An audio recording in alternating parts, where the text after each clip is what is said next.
AP Pancharama క్షేత్రాలకు జాతీయ స్థాయిలో మరింత గుర్తింపు తీసుకురావాలనే లక్ష్యంతో కీలక ప్రతిపాదన ముందుకొచ్చింది. పంచారామ క్షేత్రాలను జాతీయ స్థాయి ఆధ్యాత్మిక పర్యాటక సర్క్యూట్గా అభివృద్ధి చేయాలంటూ రాజ్యసభ సభ్యులు సానా సతీష్ బాబు కేంద్ర ప్రభుత్వాన్ని కోరారు. ఈ మేరకు కేంద్ర మంత్రి గజేంద్ర సింగ్ షెకావత్ను కలిసి వినతిపత్రం అందజేశారు.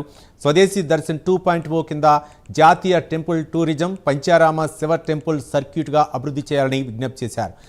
మారారం, ద్రాక్షారామం, సోమారం, కుమారామం, క్షీరామంని ఒకే ఆధ్యాత్మిక పర్యాటక సర్క్యూట్గా తీర్చిదిద్దాలని ప్రతిపాదించారు.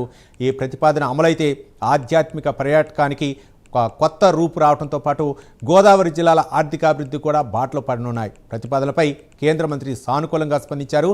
సంబంధిత శాఖలతో పరిశీలించి చర్యలు తీసుకుంటామని కేంద్ర మంత్రి హామీ ఇచ్చారు.